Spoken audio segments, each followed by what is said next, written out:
Praise the Lord. प्रभु का धन्यवाद हो कि उसने हम सबको अपने भवन में जमा किया। परमेश्वर का जब वचन तैयार करने के लिए खुद को तैयार कर रहा था तो समझ नहीं आ रहा था कि प्रभु कौन सा वचन जो है देना चाहिए या दूं। और खुदा ने ला करके मुझे एक विषय दिया और वो विषय चुनाव का था। कल हम सब लोग चुनाव में जा ही रहे हैं और परमेश्वर ने मुझसे एक चीज़ रखी, एक बात मेरे दिल में खुदा की ओर से रखी गई। God elects, the world selects. खुदा तो चुनता है और उसको अपने अनुसार इस्तेमाल कराता है। ये दुनिया का काम है कि वो सिलेक्शन करती कि किसको हम रखें, किसको हटा दें, किसको उतार दें। अगर परमेश्वर के तरीके को अगर हम देखें तो बाइबल से अगर हम देखते हैं तो हमें मुझे वो हिस्सा बड़ा बहुत प्यारा लगता है कि जब दाऊद का सिलेक्शन हो रहा, खुदावन उसको इलेक्ट करने पर था और सैमुएल गया हुआ था उसके घर, तो वो वहाँ मौजूद नहीं था और खुदावन ने सीधे नाम नहीं बताया। खुदावन ने नाम नहीं बताया कि सैमुएल ये है और इसका याले बेटे को जो है मैं अपना अगला राजा के रूप में मैं चुनने वाला हूँ, इज़राइल के अगले राजा के रूप में मैं चुनने वाला हूँ।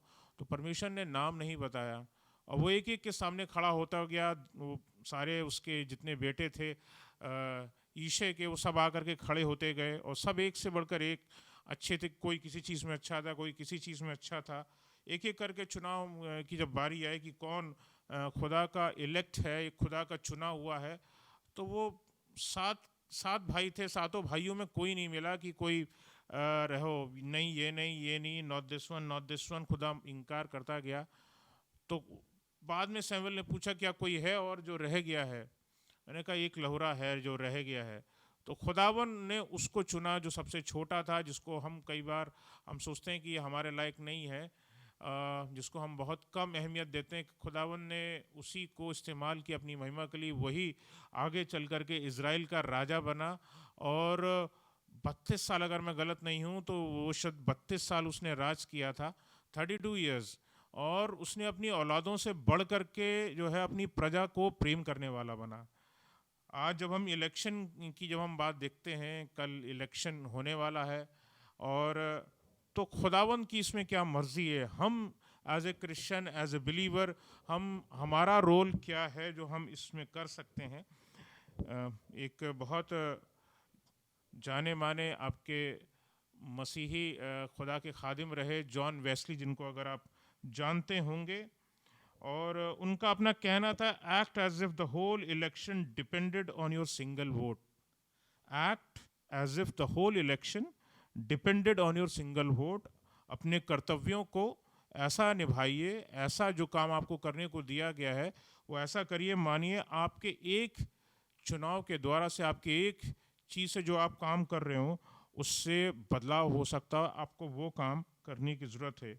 एक अनिश्चित भविष्य जो है वो हम अपने जीवन में अपने आप को, आजकल बहुत सारे लोगों को आप पूछिए कि बेटा आगे भविष्य में क्या चल कर के बनोगे, तो बहुतों को तो अपना फ्यूचर ही समझ में नहीं आता कि वो अपने भविष्य के बारे में क्या बताएं।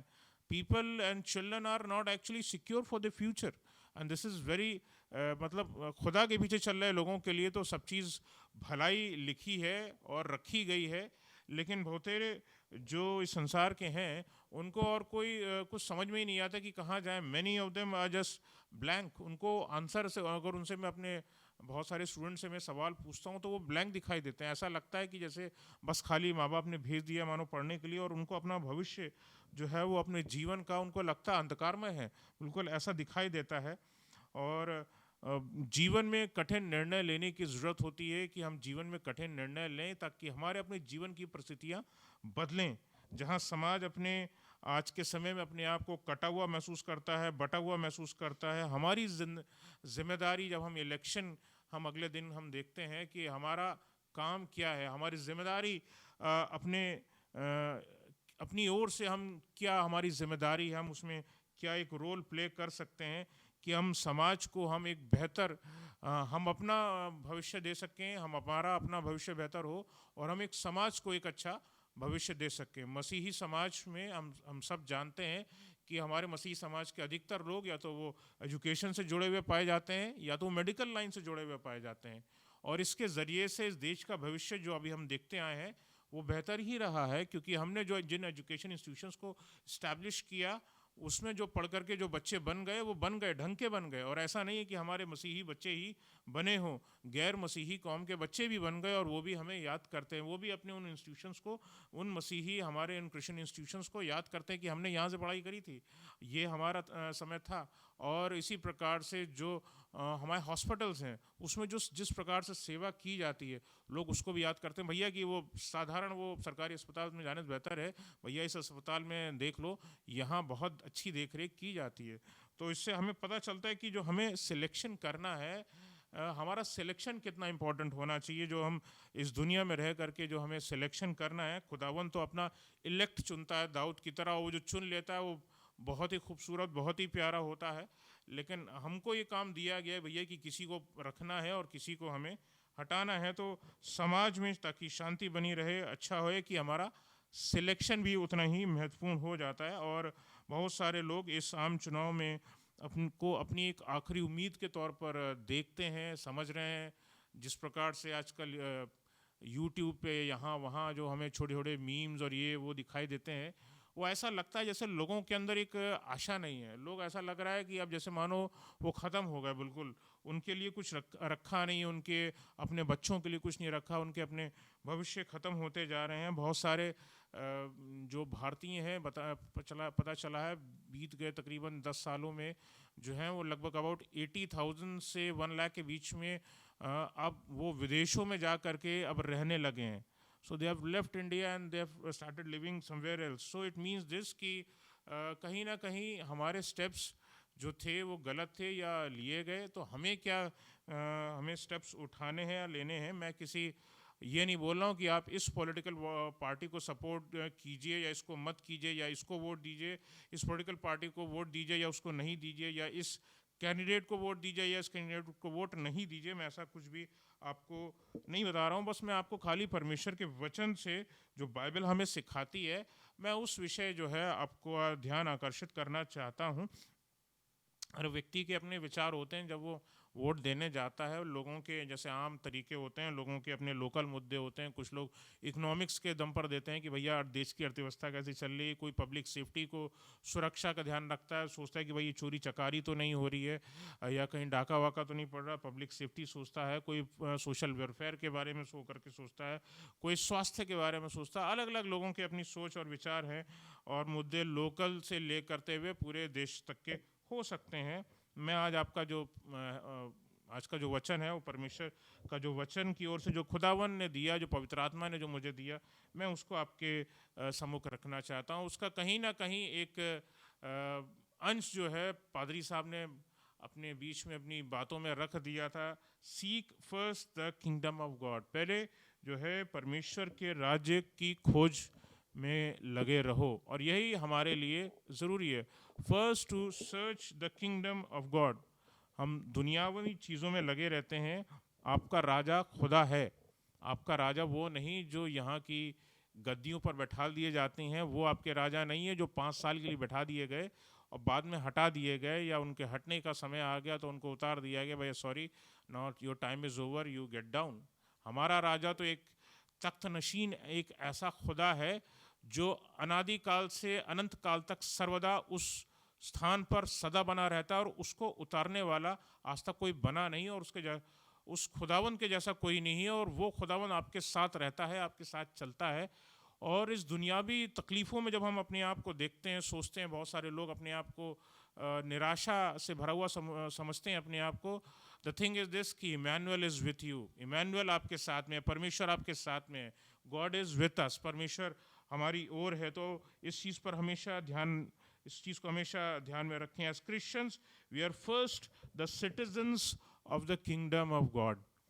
हम जो सिटीजन्स हैं वो हमारा सिटीजन, हमारा राज्य क्या है? हमारा राज्य है किंगडम ऑफ गॉड, और हम पहले उस राज्य के अधिकारी हैं, हम उस राज्य के हम नागरिक हैं। मत्ती 6 अध्याय और उसकी 33वीं आयत में यहाँ पे प्रभु यीशु मसीह ने कुछ इस प्रकार से लिखा है कि इसलिए तुम पहले उस राज्य और धर्म की खोज करो तो तुम्हें ये सब वस्तुएं भी तुम्हें मिल जाएंगी। प्रभु यीशु मसीह ने इस चीज़ को एक्सेप्ट किया कि हम कहीं ना कहीं ये गलती हमसे हो रही है कि हमें परमेश्वर के राज्य की खोज करनी चाहिए, हम दुनियावी चीज़ों की खोज में रहते हैं।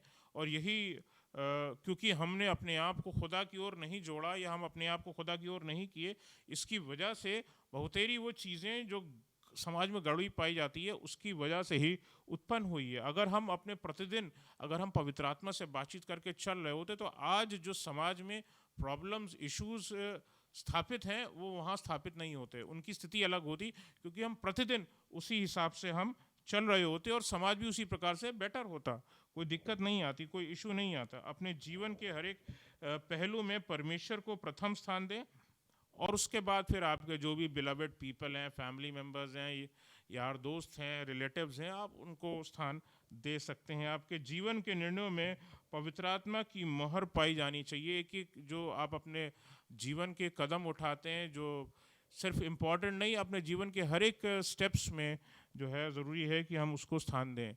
चर्च अगर हम बिब्लिकली चलें तो कहीं ना कहीं हम इस चीज़ को पाते हैं और ये सच्चाई है, जो इतिहास भी इस चीज़ का, दुनिया का इतिहास भी इस चीज़ को दिखाता है कि कहीं ना कहीं चर्च और पॉलिटिक्स को हालांकि एक साथ में नहीं होना चाहिए। These two are two different things, इसको एक साथ में नहीं होना चाहिए। चर्च के लोग जो है पॉलिटिक्स में इन्वॉल्व ना हो, क्योंकि अगर चर्च के लोग अगर पॉलिटिक्स में इन्वॉल्व होंगे तो ये बात रखी हुई बात है कि पॉलिटिक्स के लोग भी चर्च में आ जाएंगे और जो बाहर की चीज़ अंदर आती है वो कहीं ना कोई गंदगी ज़रूर फैलाएगी।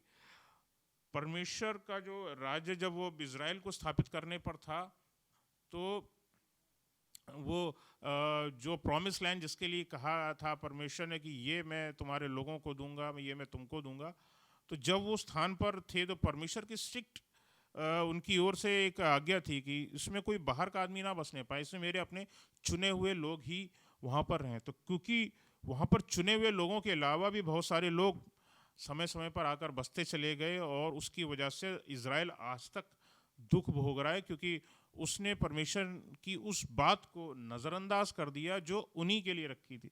परमेश्वर सिर्फ सोचता हमारे लिए है, लेकिन हम उन चीज़ों का हम ध्यान नहीं रखते। तो पॉलिटिक्स को और हमें इस चीज़ का ध्यान रखना है कि चर्च को हमें अलग अलग रखना है। नकारात्मक चीज़ें जो हैं वो कलीसिया के अंदर घुस आती हैं। अगर कोई पॉलिटिशियन भी अगर कोई बाइबल की बात ले करके या लाओ चलो हम खड़े होकर के लाओ हम कोई क्रिश्चियन क्वायर है उसको लाइए खड़ा करते हैं और उसको हम कोई गीत करवा लेते हैं, let me get the support of the Christians. तो मैं बताना चाहता हूँ कि इन सब चीज़ों में से आप 2 कदम दूर रखिए। वो सिर्फ अपने सपोर्टर ढूंढ रहे हैं और इसमें हमारा हाथ नहीं होना चाहिए। खुदावन इस की ओर से ना बोलता है कि बेटा इन सब चीज़ों से 4 कदम दूर रहो। बाइबल इस विषय कुछ और बताती है। मत्ती 7 अध्याय और उसकी 21वीं आयत यहाँ पर में लिखा हुआ है और प्रभु यीशु मसीह ने कहा है, बाइबल क्लियरली बोलती है, मत्ती 7 अध्याय और उसकी 21वीं आयत में साफ साफ लिखा है, जो मुझसे हे प्रभु कहता है उनमें से हर एक स्वर्ग के राज में प्रवेश ना करेगा। ये मत सोचिएगा कोई भैया कोई बढ़िया पॉलिटिशियन आ गया, उनने एक गाना करवा लिया सामने खड़े होकर क्वायर पे, या किसी ने जय मसीह जय मसीह जय मसीह करने लगा, लाओ भैया वो कर दें। प्रभु यीशु मसीह बहुत अच्छे थे, उनने स्पीच में प्रभु यीशु मसीह का नाम ले लिया, उनकी 2 तारीफ की बातें कर दी। तो डू नॉट कंसिडर दैट कि that person is from the Lord, from the God. परमेश्वर की ओर से वो शख्स रखा गया है। इस चीज़ को कदापि मत समझिएगा, इस चीज़ को बिल्कुल ध्यान में रखिएगा। ये बात यहाँ पर प्रभु यीशु मसीह यही चीज़ हमको सिखाने की बात हमको यहाँ पर करते हैं। जो ये लोग, जो तमाम लोग हैं, ये हे प्रभु कह रहे हैं, ये इनके मुंह पर अभी मसीह का नाम है, इनके मुंह पर अभी यीशु मसीह का नाम है, लेकिन इनके दिल मुझसे दूर हैं। ये सिर्फ वोट को चाहते हैं, ये सिर्फ गद्दी को चाहते हैं, ये सिर्फ अपने स्थानों को चाहते हैं और अपने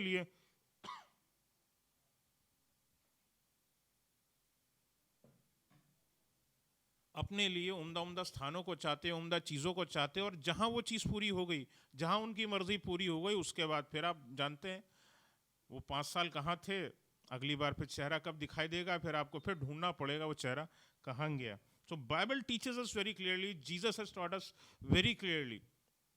तो ऐसे लोग भी जो आपके साथ में आकर के खड़े दिखाई देते हैं, लेकिन वास्तव में वो आपके साथ में है नहीं। प्रभु यीशु मसीह ने कहीं ना कहीं हमको यही चीज़ सिखाया। Bible teachers us to look at their actions, उनके जो काम हैं उनको आप देखिए, वो हम साथ में मिल करके क्या कर रहे हैं, इससे पहले वो हमारे साथ मिल करके कर क्या रहे थे वो आप देखिए। वो हमारे साथ आना चाहते हैं, क्या करना चाहते हैं, ये इंपॉर्टेंट नहीं है। वो उस मंच पे खड़े होकर के वो लोग, ऐसे लोग हमारे लिए क्या बोल रहे हैं वो इम्पोर्टेंट नहीं है। उन्होंने कोई खड़े होकर के बाइबल की एक वर्ड्स बोल दी, वो इम्पोर्टेंट नहीं है। कोई गीत करा दिया, वो इम्पोर्टेंट नहीं। इम्पोर्टेंट ये है कि how you are dealing with the Christians, with the people, हम लोगों के साथ में उन्होंने कैसा व्यवहार किया है। वो बिब्लिकल है नहीं वो व्यवहार की नहीं, ये इम्पोर्टेंट है और इस चीज़ को हमेशा ध्यान रखना चाहिए। बाइबल हमें गलतियों की अगर पुस्तक में देखें तो वहाँ पर हमें पत्री में देखें तो वहाँ हमें मिल जाती हैं ये बातें। उसमें दो चीज़ें हमें सीखने को मिलती है। एक तो वर्क ऑफ द फ्लैश, एक संसारिकता की चीज़ें हमें दिखाई देती है गलतियों 5 अध्याय, और उसमें हम फ्रूट ऑफ स्पिरिट के बारे में हम जानेंगे, यहाँ पर पढ़ेंगे गलतियों 5 अध्याय 22 और उसकी 23वीं आयत में। इससे पहले भी वर्क ऑफ द फ्लैश दे रखा है, शरीर के काम दे रखे हैं जो गंदे हैं, जिनको मैं नहीं चाहता कि पढ़वाऊँ, लेकिन आपको वो तमाम चीज़ें जब आप पढ़ेंगे बाइबल में तो वो तमाम चीज़ें संसार में और संसार के लोगों में, दोनों में आपको दिख जाएंगी। तो आपके चुने हुए शख्स में वो चीज़ें, वर्क ऑफ द फ्लैश नहीं पाया जाना चाहिए, वो चीज़ें वो बातें नहीं पाई जानी चाहिए। ये सिर्फ खुदा के चुने हुए उस व्यक्ति की बात नहीं कर रहा हूँ जो खुदा का खादिम बन करके सामने आपका रहता है, बल्कि मैं उन लोगों के लिए भी बात कर रहा हूँ जो समाज का प्रतिनिधित्व किसी ना किसी एंगल से कर रहे होते हैं, समाज में खड़े होकर के लीडर्स बनते हैं और समाज के लिए कुछ काम कर रहे होते हैं, उनके लिए भी ये बात लागू होती है। तो ये वर्क ऑफ जो फ्लैश में जो दे रखे हैं ये चीज़ें उनके अंदर नहीं होनी चाहिए। शरीर के जो काम हैं उन नेताओं के अंदर नहीं होने चाहिए। और जो फ्रूट ऑफ द स्पिरिट है यानी पवित्र आत्मा के जो काम हैं वो उनके अंदर ज़रूर दिखाई देने चाहिए, कुछ ना कुछ ज़रूर दिखाई देना चाहिए। दोनों पूरी रीति से, ना तो व्यक्ति पूरी रीति से वर्क ऑफ द फ्लैश दिखाई देगा, ना पूरी तरह से फ्रूट ऑफ द स्पिरिट दिखाई देगा, लेकिन अधिकतर चीज़ें, अधिकतर फल जो फ्रूट ऑफ द स्पिरिट है वो आपके चुने हुए कैंडिडेट्स में, लोगों में पाए जाने चाहिए। इसका मतलब ये नहीं है कि वो खुदा का चुना हुआ शख्स है, मैं आपको पहले ये बता दूं, इट्स नॉट इम्पॉर्टेंट। ये बिल्कुल भी उसमें रूप में मत लीजिएगा कि खुदा ने उस व्यक्ति को चुन लिया, लेकिन वो फल ये बताएंगे कहीं ना कहीं खुदा इसके अंदर किसी ना किसी तरीके से काम कर रहा है। And God is working behind for the betterment of the society, of the country, of the state, देश के लिए, राष्ट्र के लिए, लोगों के लिए, जो है समाज के लिए, खुदावन उसके ज़रिए से काम कर रहा है। इसकी 22वीं और इसकी 23वीं आयत को हम लोग पढ़ेंगे।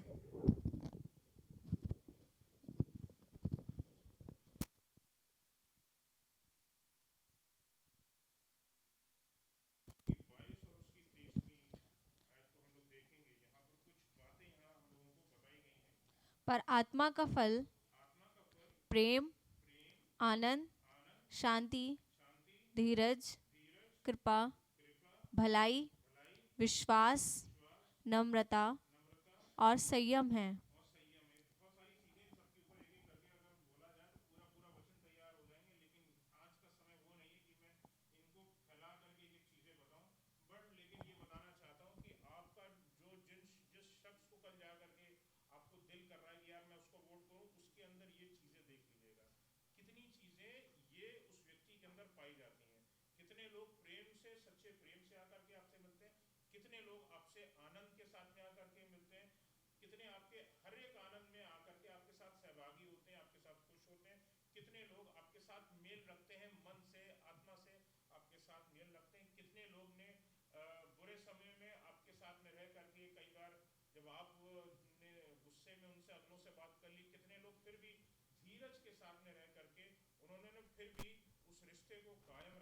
ऐसे लोगों के साथ में रह के कितनों के लिए मैं बोलना चाहता हूँ कि कृपा दिखाई देती है उनके ऊपर, और वो खुद कितनी कृपा लोगों के ऊपर करते हैं। दोनों चीजें, खुदा की कृपा उनके ऊपर कितनी दिखाई देती है और उस कृपा से वो कितने लोगों की कृपा करते हैं, ये देखने की चीज है। This is an important thing to see. Next thing, important thing is कि भलाई जो है इम्पोर्टेंट है। भलाइयाँ कैसी करी गई है, अगर हम बाइबल से जिक्र देखें तो एक मुझे जक्कई का जिक्र आता है, और जक्कई मुझे बड़ा खूबसूरत शख्स दिखाई देता है कि उसने तो पहले तो दुनिया के लोगों को उसने लूटा, ही वो टैक्स कलेक्टर, उसने खूब पैसा लगा करके जो जितने जिससे जो मिल सकता था, और उसने अपने घरों की चीज़ों को उसने भरा होगा।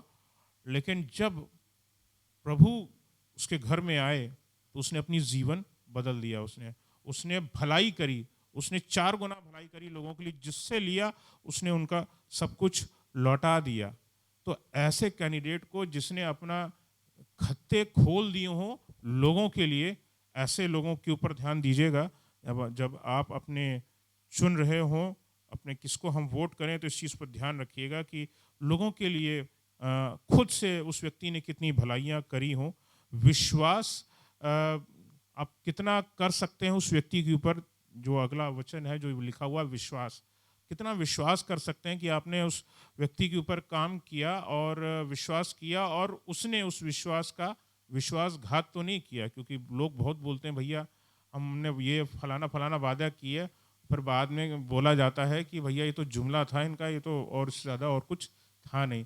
सो select a person, elect a person जिस पर आप विश्वास करें और वो विश्वास योग्य बना रहे।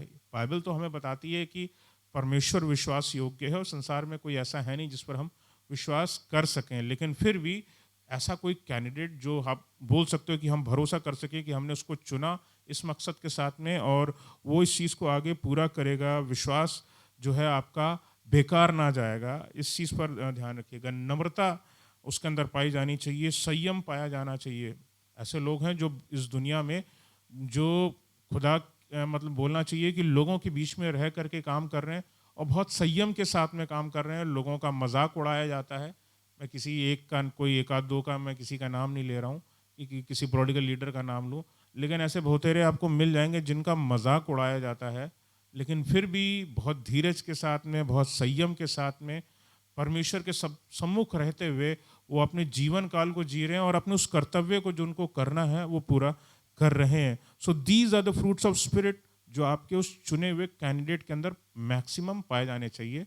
अब इसमें हो सकता है शायद किसी के अंदर 2 पाए जाएं, किसी के अंदर 4 पाए जाएं, तो भैया मैं बोलता हूँ भैया जो दी बेस्ट हो वो उसको आप चूज कीजिए बिब्लिकली, उस हिसाब को ध्यान रखिए। So does your chosen candidate has all these qualities that are the fruits of the spirit, उसके अंदर हैं या नहीं। ये हो सकता है कि वो व्यक्ति क्रिश्चियन ना हो या क्रिश्चियन बिलीवर ना हो, पर पवित्र आत्मा फिर भी उसको उसके ज़रिए से आपके लिए, समाज के लिए कुछ बेहतर लेकर के आएगा। और हम उनके जीवन के क्रियाकलापों से हम देख सकते हैं कि हम पहचान लेंगे कि ये वास्तव में वो वैसे ही चल रहे हैं या नहीं चल रहे हैं। आपके कैंडिडेट के शरीर के काम भी दिखाई देंगे। बहुत सारे ऐसे कैंडिडेट दिखाए जाते हैं जिनके विषय में कुछ ना कुछ नेगेटिव समाज में चल रहा होता, पता चलता है यार इसने तो ऐसा काम किया। मैं माइक पे खड़े होकर के ऐसी ऐसी बातें नहीं बोल सकता कि मुझे खुद को अच्छा ना लगे और ना आपको सुनने में अच्छा लगे। बहुत ही ऐसी चीज़ें आपको न्यूज़ में सुनाई दे जाती हैं, खबरें अखबार में पढ़ने को मिल जाती हैं, जो लगता है कि ये पता नहीं ये शख्स ये यहाँ इस गद्दी तक पहुँच कैसे गया और ये इस लेवल तक पहुँच कैसे गया। तो हमें सोचना पड़ेगा कि कहीं ना कहीं हम ध्यान दें कि हमारा सिलेक्शन जो हो वो सही हो। आगे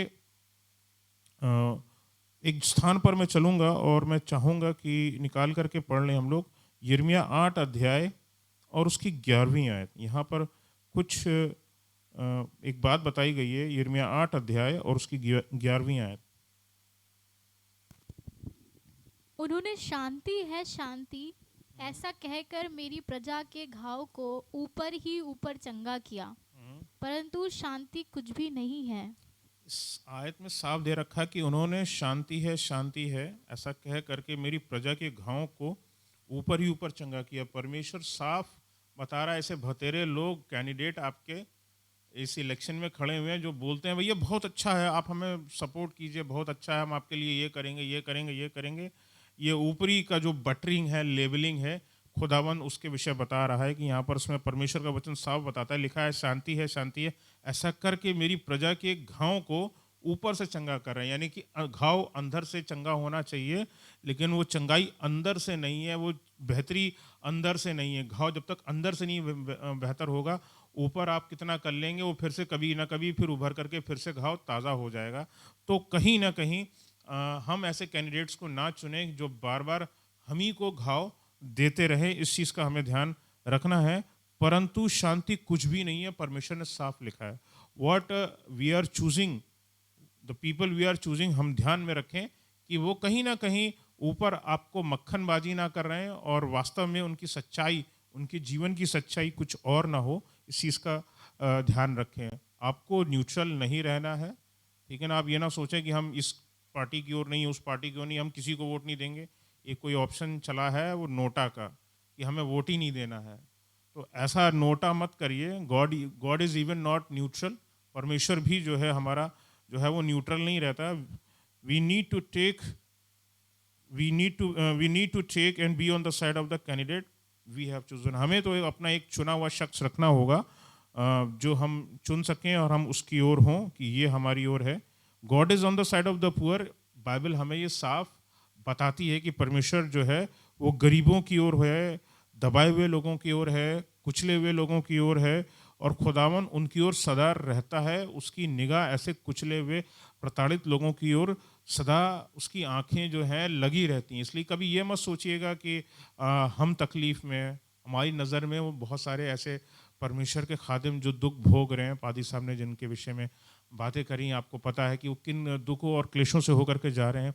मैं विश्वास करता हूँ कि खुदावन स्थितियों को बदलने वाला परमेश्वर है। हमें जो आंखों से दिखाई देता है हम उस पर भरोसा ना करें, वरन उन चीज़ों पर, उन अनदेखी चीज़ों पर हम भरोसा रखें जो खुदावन ने हमारे लिए रखी हैं, क्योंकि हमारा परमेश्वर जो है वो हमको बचाता है। अब्राहम लिंकन का स्टेटमेंट है, our concern is that not that God is on our side. हमारा कंसर्न ये नहीं होना चाहिए कि परमेश्वर हमारी ओर है, बल्कि हमारा ये होना चाहिए कंसर्न कि हम परमेश्वर की ओर हैं कि नहीं है, हम परमेश्वर के अनुसार अपने जीवन को गुजार रहे हैं कि नहीं गुजार रहे हैं, हम परमेश्वर के वचन के अनुसार हम अपने जीवन को जी रहे हैं कि नहीं जी रहे हैं। We should be seeing that. और ये बहुत ही इंपॉर्टेंट चीज़ है जो मुझे इस अब्राहम लिंकन का जो मुझे संदेश मिला, मैं एक जगह ढूंढ रहा था नेट पे, तो मुझे बहुत प्यारी सी बात मुझे दिखाई दी, और मुझे कहा वास्तव में आज लोगों के साथ में इशू यही है। हम लोग चाहते हैं कि परमेश्वर हमारी ओर हो, जबकि होना हमें परमेश्वर की ओर चाहिए। Support the candidate that reflects the spirit, that reflects the Holi spirit, उसके कामों को, उसके फलों को दिखाए। हमारी निष्ठा किसी पॉलिटिकल पार्टी या किसी पॉलिटिकल लीडर से जुड़ी नहीं होना चाहिए, पर बाइबल के परमेश्वर से जुड़ी हुई होनी चाहिए, कि जो हम जब फैसला लें उस चीज़ के लिए, तो हमारा फैसला बाइबल पर आधारित हो। नेता तो मैं आपको बताना चाहता हूँ कि नेता तो आएंगे और जाएंगे, they have come and they have gone. नेता आगे भी आएंगे और नेता आगे भी चले जाएंगे। पॉलिटिकल पार्टीज आएंगी, आई थी, आई हैं, और आगे भी कोई ना कोई और नई आती जाएगी। लेकिन बाइबल तो हमें बताती है कि वो कॉर्नरस्टोन जो परमेश्वर ने हमारे दिल में, हमारे आत्मा में स्थापित किया है, अर्थात प्रभु यीशु मसीह, वो आपके साथ सदा बना रहेगा। Bible talks of the cornerstone, उस नींव के पत्थर के बारे में यही बताती है। और आखिरी बात बता करके उस वायदे को जो प्रभु यीशु मसीह ने इस स्वर्गारोहण के समय जो वायदा किया प्रभु यीशु मसीह ने हम लोगों से, उस बात को बता करके आज के इस कलाम को मैं विराम देना चाहता हूँ। और प्रभु यीशु मसीह ने कहा था, I will be with you unto the ends of the world, संसार के जगत के अंत तक सदैव तुम्हारे साथ हूँ। तो जो सदैव जगत के अंत तक आपके साथ में है, इस संसार के नेता आपके साथ में हो ना हो, इस संसार की कोई पॉलिटिकल पार्टी आपके साथ में खड़ी ना हो या ना हो, इससे कोई फर्क नहीं पड़ता, लेकिन जीवता परमेश्वर आपके साथ में है और हमेशा बना रहेगा। तो जो हमेशा आपके साथ बना रहे और जो वो आपको बताए और सिखाया, उसी के अनुसार कल जब वोट देने जाएं, आगे जब आप वोट देने जाएं, तो इस चीज़ को, इस परमेश्वर के इस वचन को हमेशा ध्यान में रखिएगा। Praise the Lord.